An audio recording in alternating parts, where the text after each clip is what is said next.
Hey everyone, it's Clint. Welcome to another. We're gonna do a coffee table video here because it's time. Why not? So I got a few selection of books here, and I want to make a point. It's not so much about the books, though maybe it has a little bit to do with that. It has more to do with the campaigns. I was on K Manifestos tonight. Well, last night if you're watching it now, and man, they really know how to put a stream together. It's called Effort. I should learn something and make my streams a little bit better, put more effort into them. But we had a really good stream and talked a lot about crowdfunding. And we got off on this topic, and I might have kind of gone off on a tangent. But I got thinking about how campaigns sometimes bite off way more than they can chew, way more than they were built to do. And this is huge. It's part of the reason that some campaigns you will never see. There are creators out there who've had Kickstarters for years and years and nothing. You're not going to see the book, and that's because they bit off more than they can chew. That could be one reason. Anyway, there could be several others as well, but that is at least one reason. So, I've got some examples here. Okay, I'm going to start here with Only Death Can Save Us. Relatively small campaign. Lean, did things, I think, the right way, and ended up being a great book. And it's actually pretty long. Like, it's significant. This is a full-on graphic novel, absolutely. With this, I don't know what Russ's profits looked like or anything, but he was able to do a book that looks professional, get it out to his backers in, I think, a reasonable time frame, and move on, to the next project. So this worked very well, and I think part of its success is because it didn't rake in tons of money. Now, you can rake in a ton of money on a campaign and still be very successful and lean and have all your profit margins work and have the time frame work. You can do that, but chances are you might be tempted to bite off more than you can chew. I've seen a lot of campaigns that they start doing well, maybe exceeding expectations or meeting expectations, and then the immediate thing that they jump to is let's add stretch goals. And the stretch goals they add start getting more and more outrageous. The second thing that they'll do besides stretch goals is they'll add on extra perks, and they'll start adding on anything they can throw out there. And when they do that, again, that fulfilling that campaign is going to be so much more difficult than it would otherwise be. So yeah, it can get a little crazy for sure. So an example of that, I'm speculating here, okay? So here's Jawbreakers. This is God King, and this book, I assume, was planned to be the length that it is, like before it was even launched. And it was a really straightforward campaign, very simple. You get the book. The book's fantastic. Any of the complaints people had from the first one, I think, were resolved, in my opinion. And I think it is just a really great showcase of great superhero book. Really great job. When it comes to Expendables Go to Hell, I'm speculating here again, but I think that part of the hurdle was the multitude of options in the campaign. When I'm put together campaigns, you start to think about it when you're realizing fulfillment is coming. You start to think about, how am I going to fulfill these things? I can only imagine the number of just extras and add-ons and different covers and hard covers versus, whatever, all of that kind of stuff. It adds up and it makes for an extremely complex crowdfunding campaign to fulfill, because even just pre-press, I just finished pre-press on the reprint. Now I'm getting started on pre-press on the Downcast 3 book, and it's real. The realization is that the more books you do, the more pre-press you have to do, and it always takes longer than I think it's going to take.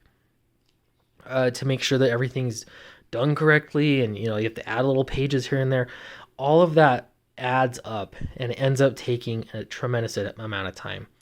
So you want to give the backers something more, and you should absolutely, you should add stretch goals that improve the experience for everybody.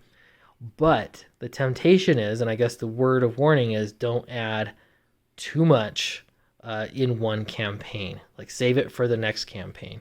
That's not, I'm not giving advice to your boy Zach on that. I'm just saying that there's a big difference between the number of things, add-ons, and everything for Jawbreakers, both Jawbreakers for that matter, versus Expendables Go to Hell, you know.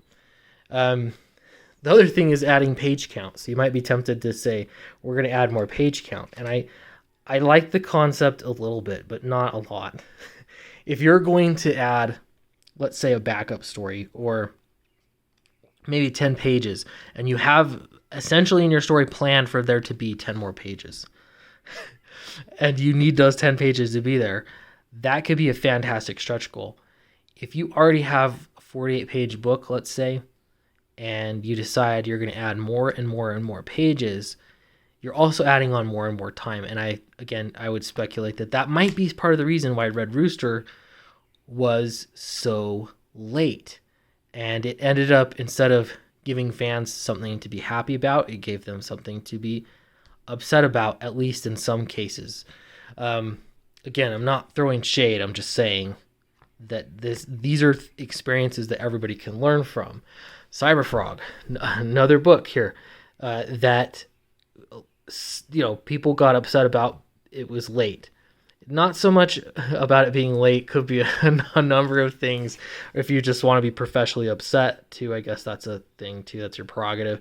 But with this one, this had the page count extension, right? It used to be 48 pages, ended up being however many pages. This I forget, 18 pages. I don't remember what it was supposed to be. The chromium covers, promising things that you don't know how to do. I've heard Ethan say that. It doesn't know how do you even get a printer that does a chromium? I don't know, but we're going to put it in the campaign.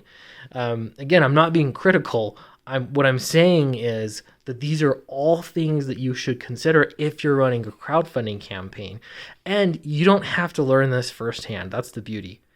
You can look at these other projects. You can learn something from each of them and apply it to what you're doing. And maybe even, at the very least, gain a little bit of understanding with creators and what they're going through. Or maybe what you're asking for, what you expect in a single campaign. One more thing on campaigns. I've got to say, so I've been doing this a little while now. I've got 4 successful campaigns. We're on the 4th one right now, Downcast 3. And Downcast, I've got to say, is the most perfect campaign yet that I have done. I think it is so well put together that I'm going to have to come up with some very good ideas to beat it. Now, that could be done, absolutely can be done, but I think so far it's the best. I have add-ons, and that is going to complicate things, but part of that is trying to make sure you limit what add-ons people can have available at all. One way I think you could run a campaign, because add-ons have become so popular, is you could have one tier on the campaign, literally one tier that people back that has whatever your main product is, and then it's just add-ons. So from there, it's essentially every single order can be anything. They just go in and add on specifics of what they want. How would you fulfill that campaign?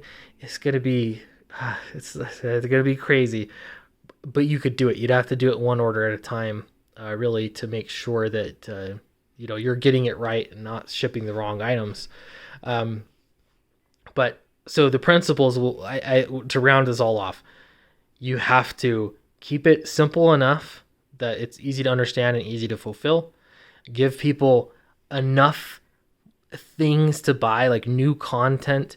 Having All for Owen, for example, added to my roster for Downcast 3, I think has been really important, actually, because it's another book for people to get. Ash cans have been extremely popular, again, because it's more story content for people to buy.